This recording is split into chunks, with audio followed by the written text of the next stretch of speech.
Hey leaders, thank you for being here tonight, November 7th, 8th, you know what day it is, to continue our teachings through the but sayings of Jesus. We are focusing, our focal verses are Matthew 23 through 27, 23, 6 through 7 this evening. They love to sit down in place of honor at dinners. They also love to have the most important seats in the synagogues. They love to be greeted with respect in the markets, and they love it when people call them rabbi. We're going to compare that to Jesus in Matthew 15, 32 through 39, where he is feeding the 4,000, not the 5,000. So the 5,000 is when he uses the little boys' loaves and fishes, and we'll see in this passage where the number is different, but also it doesn't say that it was from a child. We don't know who provided the bread and the fish, and that's kind of the point this time, is that even in the one with the little boy in it, we don't know his name, we don't know what happened, we just know he shared.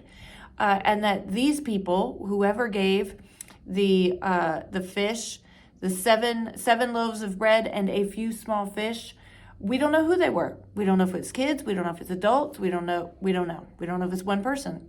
So the point is, these people gave without needing accolades. They didn't need to be told thank you. They didn't need to be a big deal made out of. The big deal was Jesus providing for the people.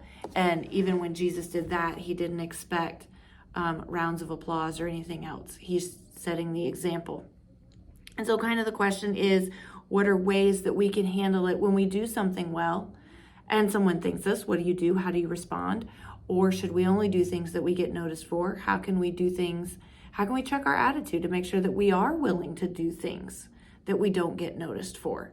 The activities this evening are passing around a loaf of bread and seeing how many people you can feed from one loaf of bread. So you can keep passing it around the circle and counting. You can all enjoy giant chunks, whatever you choose to do with that. If you choose to do giant chunks, you can make the point that the people were all filled. They didn't get just teeny tiny bits. If you want to do it and see how many times it goes around the circle and take smaller bites, smaller pulls, please don't bite off it. You can do that. And then there's the Swedish fish.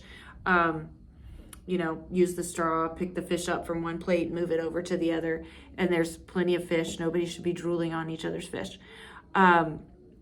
You'll do those, and then also help them to brainstorm, and you may need to do a walkabout to do this. What are things that they could do around the church building to help take care of the building next week? Clean something, pick something up, fix something, I don't know. Now we'll have to be mindful that there will be people in the building for voting, so they cannot go in the worship center, though going in the worship center and straightening chairs or picking up water bottles, emptying trash, things like that next week might very well be a good activity. Let me know, or Nikki know, what your group is thinking about doing so that we're not duplicating. And or you can text Pastor Henry and ask for a suggestion from your group if you would like to.